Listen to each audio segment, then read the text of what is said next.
It's still 22% above that 200-day moving average. So I frankly, knowing that this is a trading instrument and that it does not represent the true fundamental value of an ounce of silver, which is somewhere around $2,000, this is an opportunity to get in. They want you to stay in the paper contracts. They want you to stay in ETFs. They don't want you to hold it physically. And make absolutely no mistake about it. If you own an ETF, you do not actually own physical gold and silver, which does not represent the true fundamental value, 40,000 here about, and about 2,000 here. We're not even marginally near those. In a recent discussion, financial analyst Lynette Zang emphasized the widening disconnect between the paper value of precious metals and their true intrinsic worth. She noted that while silver's market price remains roughly 22% above its 200-day moving average,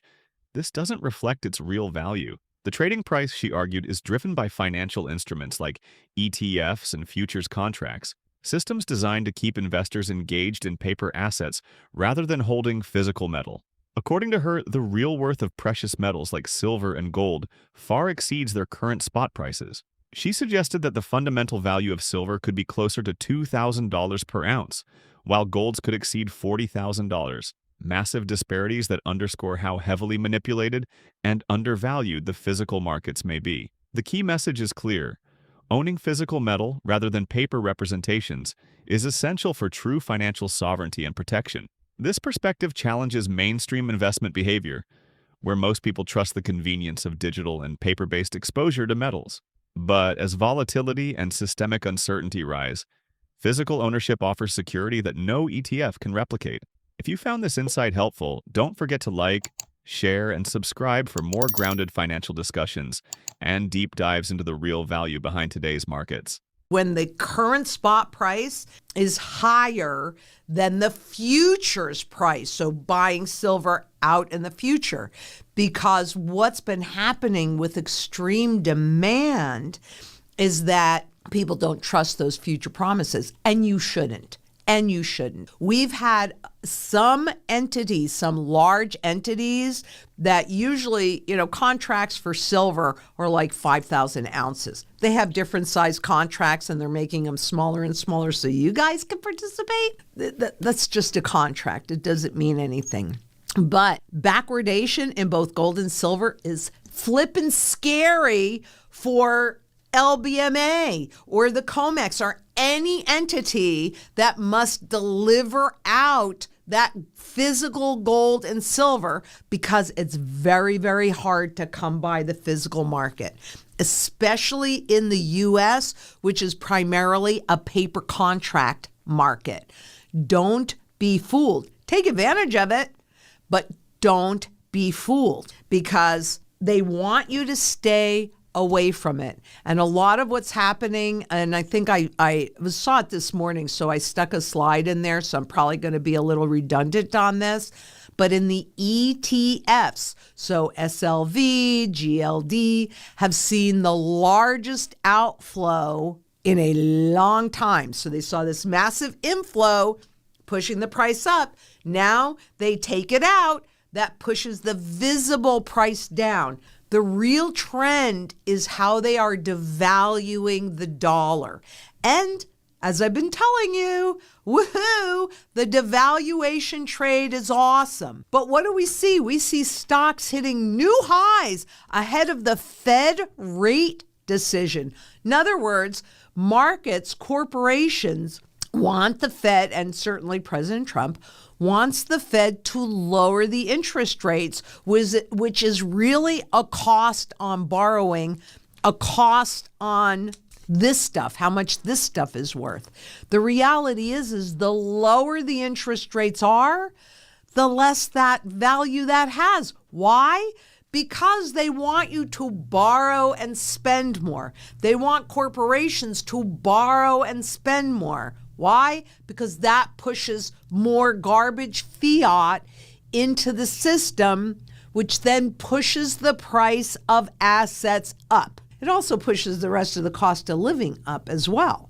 Then that makes the GDP look better, even as families are struggling to feed their families.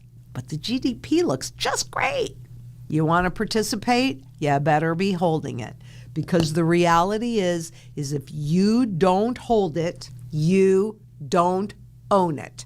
And you know they want to digitize it, which I will never voluntarily do, so that ultimately you don't hold it and you don't own it. Don't fall for that trap. And they'll create a crisis to push you into it, just like they did in 2008.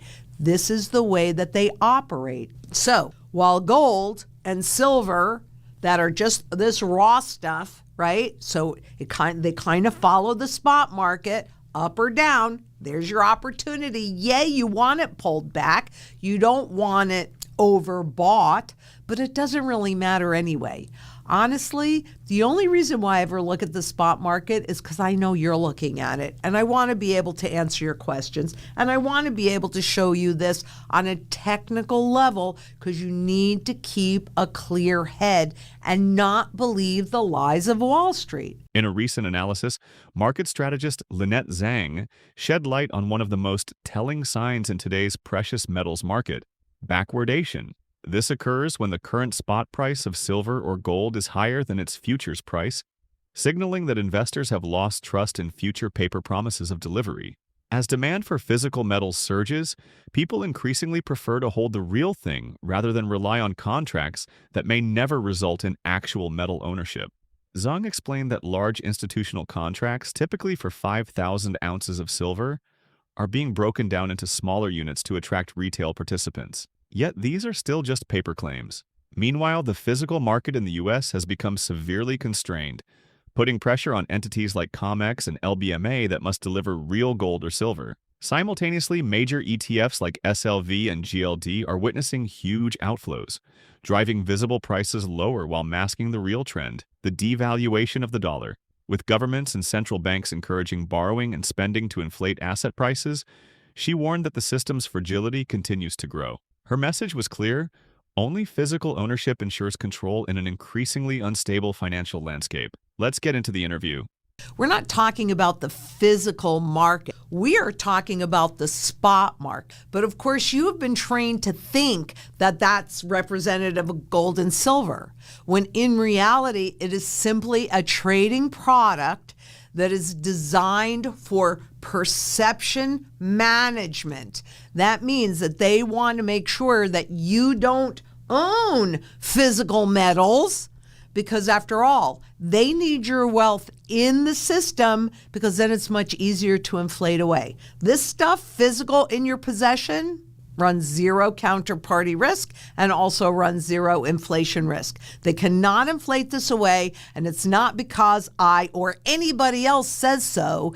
That's because they are both used in every single sector of the global economy. So that means that you have full functionality and full demand. So let's just go to the charts, and I'm going to start with a long-term chart, because while we've talked about this in the past, I want to make sure that you understand it. And there is this blue line that runs underneath all of these choppy lines, and that would be the 200-day moving average. So what that means is every day for 200 days, they total up where spot silver or spot gold or this is true for anything on Wall Street. Wherever the price closed, they total it up for 200 days, they divide it by 200, and it gives you an average. And that 200-day moving average, I've told you this before, but it acts like a rudder on a ship, so that there's only so far above or below that average that it can go before it always comes back to that average. So here are just some examples on this long-term chart. This is a silver. Happens to be a silver chart. Okay, so you can see where these boxes are, and if you can see that blue line, there's only so far above or below that it goes before it comes back to that line, back and forth. Now, 10% away from that line is already considered a lot. So we have to keep that in mind as we move forward. But can you see what I'm talking about? And with the correction, in other words, the spot price of silver coming back down, well, there's always, I've talked about support and resistance, right? So here's how that works, right? Let's say support, and you were going to buy something, like you were going to buy spot silver when it was $36 an ounce, and you didn't do it. And then it shot all the way up past 50. Well, you're going, man, if it ever gets that low again, I'm going to buy it, right? So that creates a pool of buyers at that level. And so spot goes down, dips into that pool. There are more buyers. It pushes the price up. Spot goes down, dips into that pool. It needs to use up that pool of buyers before it can go to the downside. In her latest market breakdown, Lynette Zang shed light on one of the biggest misconceptions in precious metals investing: the difference between the spot market and the physical market. She explained that what most investors follow daily, the spot price of gold and silver, is not a reflection of their real value, but rather a Wall Street trading mechanism designed for perception control. The system encourages investors to keep their wealth tied up in digital or paper markets, where it's easier for inflation and manipulation to erode real value. Physical metals, she stressed, are the ultimate safeguard, assets that carry zero counterparty risk and cannot be inflated away. Gold and silver maintain true intrinsic worth because they're essential across every major industry, giving them a foundation beyond speculation. Lynette also broke down the 200-day moving average, showing how prices tend to revert to this long-term trend line. The lesson: market corrections in paper prices are not reasons for fear. They're opportunities to accumulate real, tangible wealth. In the end, her message was simple but powerful. Don't let market perception fool you. Hold the real thing. If you found this insight valuable, don't forget to like, share, and subscribe. And drop a comment below with your thoughts on physical versus paper assets.